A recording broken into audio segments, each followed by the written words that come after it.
Fala galera, seja bem-vindo ao canal Gui Telles na área e vamos lá para mais um dia de análise do mercado cripto. Hoje dia 5 de abril, vamos analisar o mercado. Hoje a gente vai falar dos dados on-chain e vou matar uma curiosidade aí que a gente teve na segunda-feira sobre aquela realização de prejuízo que a gente teve no mercado. Finalmente foi identificada, tá? Não foi identificada por mim, claro, obviamente, vou dar os méritos para quem identificou esse erro que a gente teve. Na verdade não foi um erro, a gente vai explicar tudo isso na análise de hoje, no vídeo de hoje, beleza? A gente vai falar do curto prazo e hoje a gente vai falar especialmente um pouco mais do Ethereum do que do Bitcoin, beleza? Então senta aí que a gente vai fazer aquela mega análise hoje. Bom, se você não é inscrito no canal, te convido a fazer parte do canal. Aqui eu trago um mega conteúdo todos os dias da semana, principalmente de segunda a sexta-feira, quando eu faço análise on-chain. E caso esse conteúdo faça sentido para você, deixa seu like para dar aquela força pro canal e para mostrar que o conteúdo também está sendo relevante, beleza? E pra gente começar, na segunda-feira eu abri a análise com vocês explicando que a gente teve uma alta realização de prejuízo, né? A gente teve uma realização ali de 6 bilhões de dólares sendo realizados em prejuízo e que essa movimentação nos dava duas possibilidades de fatos. O primeiro fato era a zona dos arrependidos, alguém com uma bagatela muito grande está simplesmente realizando prejuízo mesmo na zona dos arrependidos. E a segunda hipótese é que a gente tem alguns gráficos dentro da Glassnode que são gráficos ajustados e a gente pode ter sim um conflito entre informações de ser a mesma entidade transacionando um ativo. Saca só, eu expliquei isso na segunda-feira. Quando a gente tem os gráficos ajustados, significa que se a Glassnode descobrir que o Gui Telles ele tem duas carteiras, quando eu transacionar um ativo de uma carteira para outra carteira, ela não vai considerar realização de lucro e nem realização de prejuízo, porque ela sabe que é a mesma entidade. E essa seria a segunda opção, ser uma transferência entre carteiras onde a Glassnode não tinha a carteira identificada como sendo da mesma entidade. E a resposta para isso tudo foi a resposta número 2. A gente não teve uma realização de prejuízo na zona dos arrependidos, o que a gente teve foi simplesmente uma transação entre a mesma entidade. Quem foi essa entidade? Foi simplesmente uma corretora. A Bitfinex fez uma transferência aí de 198 bitcoins, né? Ela teve uma transferência de 198 bitcoins entre carteiras dela mesma, simplesmente fez uma transferência entre carteiras frias, e esses quase 200 mil bitcoins aí, né, deu exatamente esse prejuízo. Porque o prejuízo, como que ele é calculado? O prejuízo ele é calculado através do TXO, então entra na sua carteira o ativo e ele fica parado ali dentro da sua carteira. Quando você faz uma transferência, a gente mata aquele TXO e começa um TXO novo, e da data que a gente teve essa compra do TXO, a marcação do TXO e o novo TXO, a gente consegue saber quanto tempo o ativo ficou na sua carteira, qual foi o seu lucro, qual foi o seu prejuízo. Então isso daqui não é um lucro ou um prejuízo realizado, por exemplo, dentro de uma corretora, dentro de uma liquidação. Não, é um prejuízo realizado no UTXO. E obviamente isso daqui é o que acontece dentro da rede mesmo. As pessoas realizam prejuízo, as pessoas realizam lucro. Mas estou explicando tudo isso daqui para vocês só para vocês entenderem que foi uma transferência entre a Bitfinex, entre carteiras frias da Bitfinex. Ou seja, esses 190 mil bitcoins, eles entraram dentro de uma carteira a um preço muito maior, não fiz o cálculo aqui para saber exatamente a quanto que ele entrou na carteira, a um preço muito maior do que ao preço que ele saiu. Por isso, a gente teve exatamente essa métrica aqui, apontando essa grande realização de prejuízo. Eu comentei com vocês, eu levantei essa bola para vocês que isso daqui poderia ser exatamente movimentações de carteiras ajustadas, porque quando a gente olhava na idade das moedas que foram vendidas aqui, a gente vinha que não tinha grandes movimentações na data que houve essa realização de prejuízo. Então, por isso que isso levantou uma bola que poderia ser um erro. Quem identificou isso? Fui eu? Não, obviamente não fui eu. Foi um dos analistas que eu mais admiro dentro desse mercado, que é exatamente o Checkmate. Se vocês não conhecem ele, ele é para mim o melhor analista que a gente tem dentro da Glassnode. O cara é simplesmente sensacional. E com todos os comentários que a gente fez ao longo do post, entrei em contato com a Glassnode também para entender o que era essa movimentação aí, e como resposta dele, ele nos trouxe que era essa movimentação da Bitfinex, inclusive ele até mandou um print de um gráfico onde é a realização de prejuízo. Vocês podem ver que a imagem aqui está meio ruim, porque é um print, mas é o gráfico de realização de prejuízo, esse laranja aqui, tá? Que é o mesmo gráfico que eu mostrei aqui para vocês anteriormente, esse mesmo gráfico aqui, ó, Realized Loss. Ele mandou um print dele junto com o ajustado, aonde esse ajustado ele descartaria exatamente essa movimentação da Bitfinex. Eu não tenho acesso a esse gráfico aqui ajustado porque ele é uma métrica T3 dentro da Glassnode, só tem acesso à métrica T2, beleza? Então, matando a pau aí exatamente o que aconteceu nessa movimentação, cara, não precisa se preocupar. Inclusive, na segunda-feira, eu comentei com vocês que, cara, em qualquer um dos dois cenários, seria simplesmente movimentações ok. E se fosse o cenário 1, seria uma movimentação bullish, uma movimentação muito boa. A gente vê as pessoas saindo na zona dos arrependidos e o mercado segurando aquela pressão. Então, é muito bom a gente ver isso acontecendo e, cara, simplesmente não mudou nada porque só foi uma transferência entre as mesmas entidades, beleza? E isso daí acabou impactando algumas métricas, tá? Se vocês olharem para Soper, por exemplo, vocês vão ver que o Soper deu uma agulhada aqui embaixo também, porque o Soper ele é o indicador aonde a base dele é realização de lucro, realização de prejuízo também. Então vocês vão ver que algumas métricas elas vão estar abaladas por conta dessa movimentação. Não sei se a Glassnode vai corrigir, não sei se a Glassnode vai fazer alterações nesses gráficos aqui, mas só deixando vocês cientes que essa grande agulhada aqui, até o presente momento, a gente pode descartar ela porque não foi movimentação nenhuma. Bom, dito isso daí, bora analisar Ethereum, que ontem eu soltei um vídeo aqui no canal falando sobre Altcoin Season e que Ethereum estava começando a chamar a atenção para o início da nossa Altcoin Season. E a gente vai se debruçar em cima do Ethereum aí hoje para a gente ver se realmente isso pode ser validado ou não. Primeiro ponto é olhando a volatilidade do Ethereum. A gente vai ver que a volatilidade do Ethereum tá bem baixa, galera, bem baixa mesmo. E mesmo essa porrada que a gente teve aqui na volatilidade anteriormente, ali dia 14 de março, ela foi bem menor do que é comum para o Ethereum. Veja só como que a volatilidade ela sobe em patamares muito mais altos. Ó, essas barras vermelhas aqui sobem em patamares muito mais altos do que esses patamares que a gente vem subindo recentemente aqui. A gente tem a atualização do Xangai agora dia 12 e isso pode mexer bastante com o preço. A gente pode ter a volatilidade do ativo dando essa estourada exatamente quando a gente tiver o Xangai. Isso significa que o preço vai para cima ou vai para baixo? Não, não dá para saber. Só significa que o preço vai se movimentar com força. Eu espero uma movimentação com força do Ether aí nas próximas semanas, no próximo mês. Não dá para cravar quando que isso vai acontecer, porque ninguém aqui consegue prever o futuro, beleza? Mas se a gente olhar para o Ether, se a gente olhar para o NUPL do Ether, a gente vê que, diferente do Bitcoin, o Bitcoin ele já está na fase de otimismo, essa fase amarela. O Ether ainda não entrou na fase de otimismo, ele está na fase de esperança. E ele vai entrar dentro dessa fase de otimismo depois que a gente romper os $2.000. Cara, como os planetas estão se alinhando, quem são os planetas? Volatilidade baixa, Shanghai Fork chegando, a gente já próximo dos $2.000.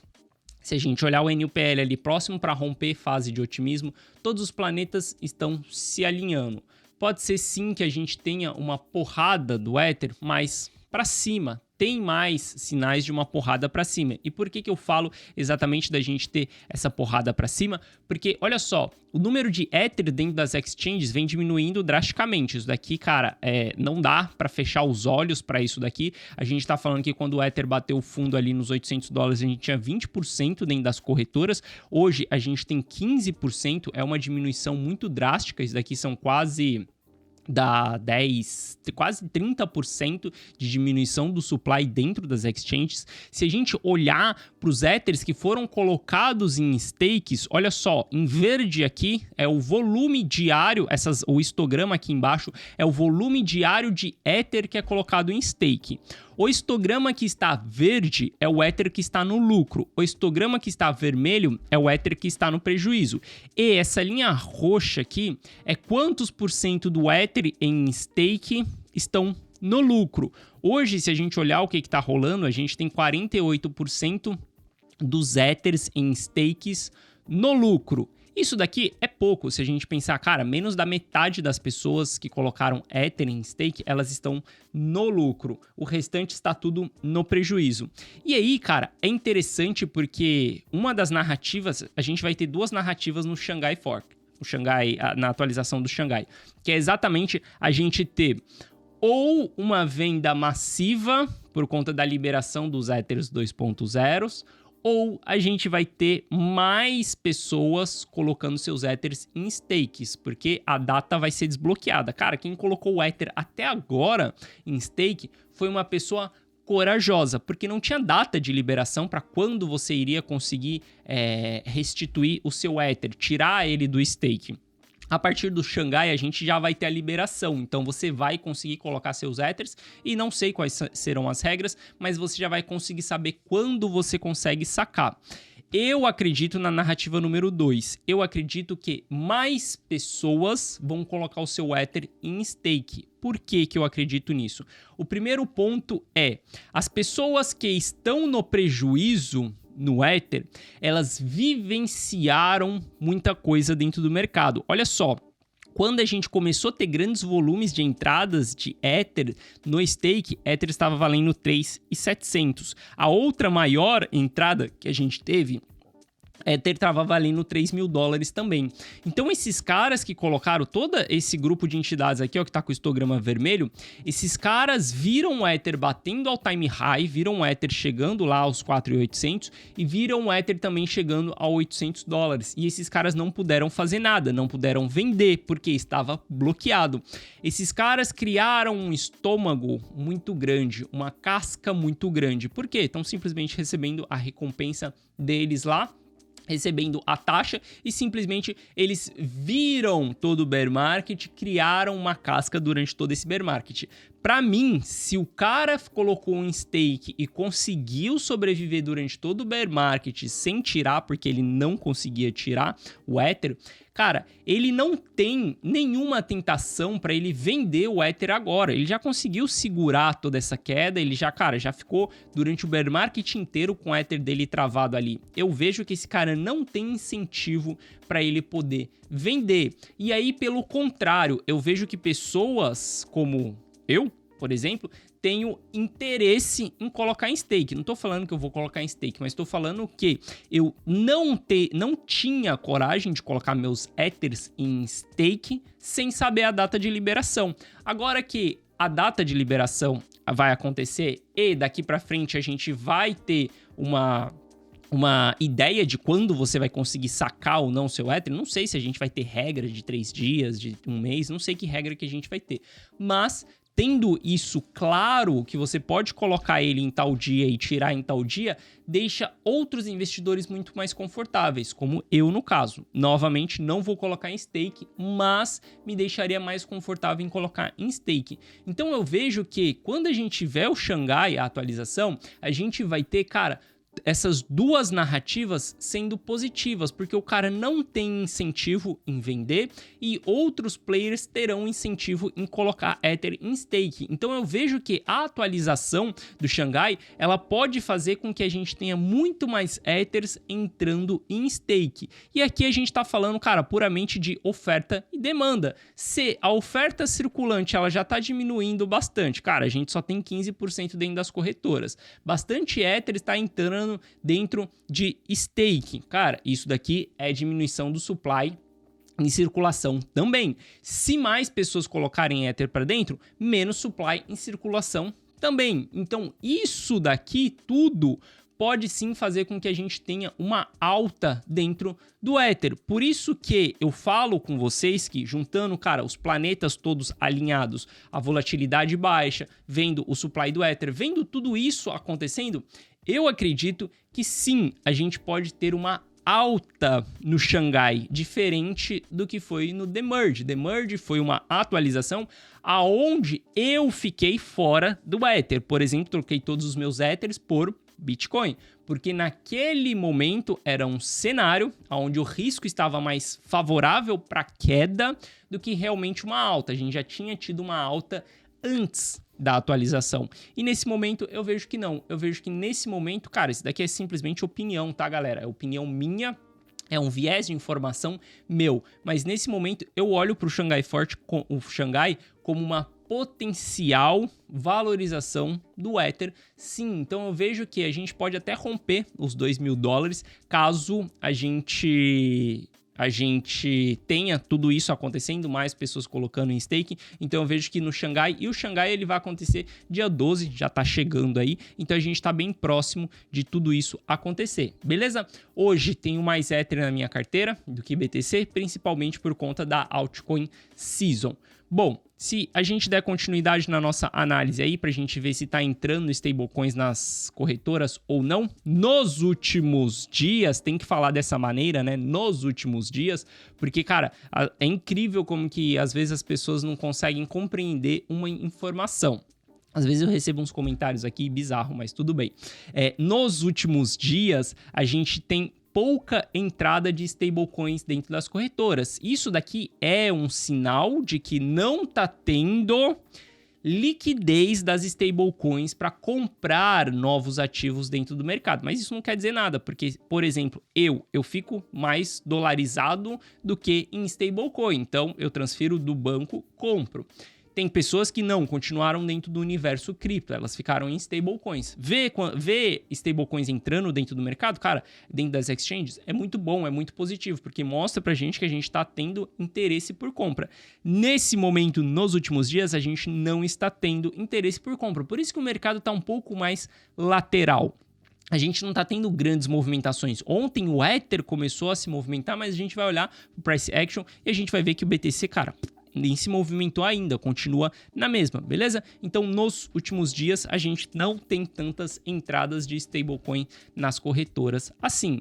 E, bom, olhando para o mercado americano aqui, a gente pode estar ou na nossa lateralização dentro do canal de alta que a gente tinha aqui, né? A gente tem pode considerar esse canal de alta aqui que a gente está tendo, ou a gente pode considerar também uma lateralização aqui dentro dessa região. Cara, os dois para mim são lateralizações dentro do S&P. Eu vejo que a gente ainda tem espaço para continuar subindo dentro do S&P, tá? Porque a gente tem o RSI não em sobrevenda, em sobrecompra ainda, a gente tem mais um espacinho para continuar subindo aí. Obviamente, a gente já veio subindo nos últimos dias, a gente pode fazer um pullback dessa última pernadinha aqui, ó, tô olhando o gráfico diário, a gente pode fazer um pullback dessa última pernadinha, voltar ali para os 4.040 pontos, 4.020 pontos, ali até os 4.000 pontos, a gente pode fazer um pullback aqui para depois continuar subindo aqui. Tô olhando como movimentação bullish para o mercado americano também. Obviamente, algumas empresas elas já estão ficando esticadas, né? Se a gente olhar, não é o caso da Google, mas a Apple e a Microsoft, por exemplo.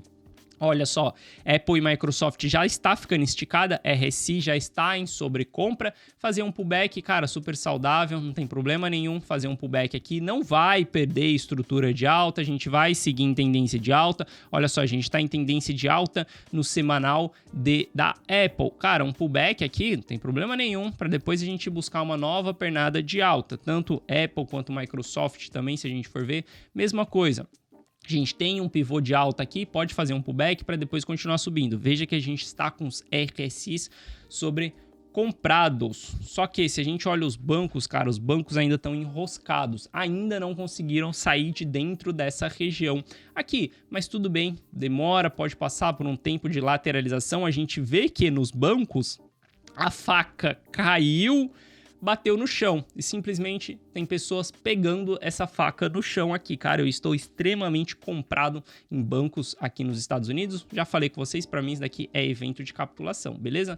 Bank of America e JP Morgan também. Veja só que JP Morgan tá tentando se segurar nessa região aqui de suporte para simplesmente continuar sua movimentação ou de alta ou de lateralização ali pela frente, beleza? Mas a gente vê que as criptos, cara, tá andando mais sem o mercado americano, então a gente vai analisar direto o nosso mercado aqui para entender o que está acontecendo. Primeiro ponto, passando aqui pelo BTC, a gente continua dentro da nossa lateralização, tá, galera? Nada mudou aqui. O mesmo vídeo que eu gravei para vocês na segunda-feira, ele ainda continua sendo válido. A gente tem uma lateralização dentro dessa região. Se a gente olhar para um curto prazo a mais, talvez a gente esteja formando esse triângulo ascendente. Triângulo ascendente, ele tem maior probabilidade de romper para cima. Como que a gente opera triângulo ascendente? A gente compra na base para esperar um rompimento dessa região, beleza? Então, eu tô vendo o mercado com mais pressão de compra, porque qual que é a história que o triângulo ascendente nos conta? Ele nos conta que os vendedores não estão conseguindo dominar o mercado. Os vendedores tentam bater no mercado, mas os compradores jogam para cima. Os vendedores tentam bater no mercado, os compradores jogam para cima. E cada vez mais a força de venda ela vem diminuindo, beleza? Então isso daqui pode ser um padrão para a gente ter um rompimento para cima. Se a gente olhar o BTC no gráfico diário, eu tô esperando um raio do pullback no BTC no gráfico diário. Eu não entro nessas movimentações aqui, porque para mim eu vou olhar sempre o gráfico diário. É no diário que eu tomo a maior parte das minhas decisões. Então eu estou aguardando um pullback no BTC até a região ali dos 25 mil dólares, 24 mil dólares, quiçá 23 mil dólares. Fibonacci, retração de Fibonacci. Por que que também eu utilizo essas regiões? Porque se a gente olhar no book, a gente vai ver que, olha só, começou a entrar suporte aqui ó, nos 27, mas é um suporte fraquinho, tá? Não é um suporte muito relevante, mas a gente já tem um suporte aqui nos 27. Mas se a gente for ver, o próximo suporte, ele vai estar lá ó, por volta dos 23 mil dólares e a gente vai ter um suporte também nos 25 mil dólares, beleza? Então, nessas regiões, eu olho por compra. E por que que, cara, eu vou aguardar o mercado se movimentar para depois aguardar um pullback para depois conseguir entrar, cara, porque eu já tô 90% exposto no mercado, eu estava 100% exposto no mercado, coloquei 10% de caixa para dentro e esses 10% eu vou queimar na hora que a gente tiver um pullback, vou comprar mais no mercado, vou colocar ele de volta no mercado. Não acho que seja momento pra gente ficar, cara, na verdade eu acho que tá muito mais arriscado hoje você está fora do mercado cripto, a gente já tá quase com uma alta de 100% aí, não vem me falar que é manipulação, não vem me falar que, cara, não tem liquidez, não vem me falar nada disso, cara. Não existe manipulação de 100% no ativo que está, cara, é top 20 dos maiores valores de mercado do mundo. Não dá para falar que isso é pura manipulação, quase 100% de alta. Não dá. Manipulação acontece 2, 3 dias ali, mas ninguém tem trilhões de dinheiro para ficar brincando de manipular. Não dá, né, galera? Por favor. Então, essa alta é muito consistente que a gente está tendo aí no mercado, beleza? Bom, as pessoas ainda continuam shortando, TRDR não tá funcionando hoje aqui, mas amanhã eu mostro isso aqui para vocês, beleza?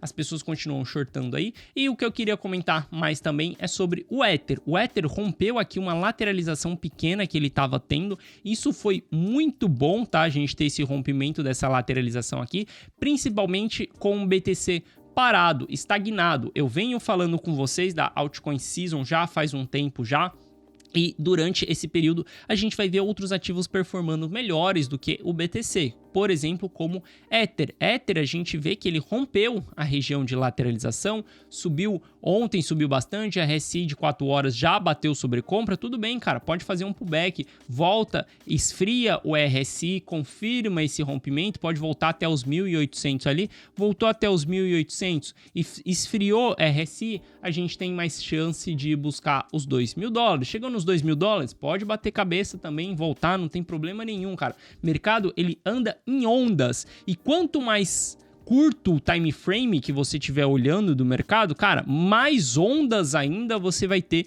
dentro do mercado. Se você olhar para o gráfico diário aqui, ó, a gente vai ver que ontem a gente fez um rompimento bonito dessa região aqui, o candle fechou acima, hoje está dando continuidade. Se a gente olhar, ó, olha só, tem espaço para subir ainda no diário, a gente ainda tem um RSI do diário ali em 60, pode subir um pouquinho mais no diário. A gente vê que nos 5 minutos já está revertendo, o RSI já está esfriando, já está ali por volta de 30. E quando a gente tem movimentações de alta, RSI batendo em região de sobrevenda, a gente sobe mais um pouquinho, beleza? Então tô super bullish aí com o Ether, mas vejo que a gente pode ter o Ether se segurando aqui, ó, até os $2.000, que é a última resistência dessa região que a gente tem aqui, até a gente ter essa atualização do Xangai. Teve a atualização do Xangai, aí sim eu vejo que se toda essa narrativa que eu comentei com vocês de mais pessoas colocando o Ether em stake acontecer, a gente pode ver o Ether começando a subir sem freio. E aí a gente vai ter, cara, $2.500, $3.000 aí pro Ether subir livremente, beleza? Eu estou extremamente bullish com o Ether, já comentei com vocês que, cara, pro próximo ciclo, eu sou muito mais bullish com o Ether do que com o BTC. Eu tenho, nesse momento, mais exposição a Ether do que a BTC, porque eu vejo que o Ether vai ter muita atração nesse ciclo. Lembra? Eu sempre comento isso com vocês. Ether chegou a $4.800, sendo um ativo inflacionário. Não tinha narrativa de ativo deflacionário. Nesse momento, a gente tem narrativa de ativo deflacionário, beleza? E se a gente olhar para o book aí do Ether, pontos de compra, 1.800 ali e os 1.750 também. Veja que tem um suporte bem forte aqui, ó, nos 1.800 e tem um fraquinho aqui nos 1.870 agora. Olharia mais para os 1.800 ali como ponto de compra para compras do curto prazo. Então pode simplesmente, cara, voltar aqui, tá tudo bem, volta, retesta, para depois ele buscar. Veja que para romper os $2.000 aqui, a gente também vai ter algumas resistências para serem rompidas. Depois que romper os $2.000, cara, aí a gente vai ficar com um book mais livre para continuar subindo. E a gente tá vendo a dominância do BTC não conseguindo ultrapassar essa região do 45. E eu comento bastante isso com você, cara, já faz semanas já que eu venho falando com vocês que a dominância chegou na sua resistência, a resistência que a gente tem desde 2021. Ou seja, a maior probabilidade aqui é da resistência se segurar e jogar a dominância para baixo. Se jogar a dominância para baixo, a gente vai ter altcoin season. O que é altcoin season? Cara, Ether começando a subir mais do que o BTC primeiro, depois as altcoins vindo atrás, subindo mais do que o BTC, ganhando valor perante ao BTC. Não significa que o BTC não vai subir e não significa que o BTC vai cair também. É simplesmente uma operação estratégica que você faz dentro da sua carteira para você diminuir o seu custo médio do ativo. Tem pessoas que acham que você só consegue diminuir o custo médio se você colocar mais capital para dentro, mas não é verdade. Por exemplo, quando a gente teve o demerge acontecendo, cara, eu só de trocar os meus Ethers por BTC e depois do demerge destrocar os BTCs por Ether, eu tive uma diminuição no meu custo do Ether de 13%. Olha só, então você consegue diminuir bastante seu custo médio quando você faz esses trades dentro do mercado mesmo. Porque fazendo dentro do mercado, você não precisa pagar imposto, você não precisa pagar nada disso, porque você não realiza lucro. Então, nos momentos que a gente tem a dominância subindo, ter mais Bitcoin na carteira é muito melhor. Quando a dominância está caindo, ter mais altcoins na carteira é muito melhor. Porque depois que a dominância voltar a subir, você, cara, simplesmente destroca, volta para BTC ali, como eu fiz nesse momento. Troquei BTCs por Ethers e aí quando for a hora, eu vou destrocar novamente para ter BTC de volta na carteira, beleza? Bom, então é isso, galera. Eu espero que vocês tenham curtido da análise de hoje. A gente falou um pouquinho mais de Ether, qual que é a minha expectativa para o Xangai, que está aí para acontecer. Dia 12 agora a gente vai ter essa atualização e, quiçá, essa atualização nos traga tração suficiente para a gente romper os $2.000 no Ether, beleza? Então é isso, sigo bullish aqui, não sei como ficar bearish nesse cenário, apenas se você for torcedor. Se você não for torcedor, se você for um analista, não dá para você ser bearish nesse momento, beleza? Então é isso, forte abraço, tamo junto e eu te vejo amanhã. E cara, contando a novela aí do moleque Primeira noite que eu consegui dormir 5 horas consecutivas, galera. Pô, tô até mais animado hoje. Tô com a garganta zoada, coluna zoada durante esse período todo, uma semana quase sem dormir. Mas essa noite consegui dormir um pouquinho mais. Então as coisas estão melhorando aí. Primeira semana consegui sobreviver. O moleque também tá vivo, beleza? Mas a gente vai descansando aí do jeito que dá e trazendo o conteúdo da melhor forma possível pra vocês, beleza? Então é isso. Forte abraço, tamo junto e eu te vejo amanhã. Valeu!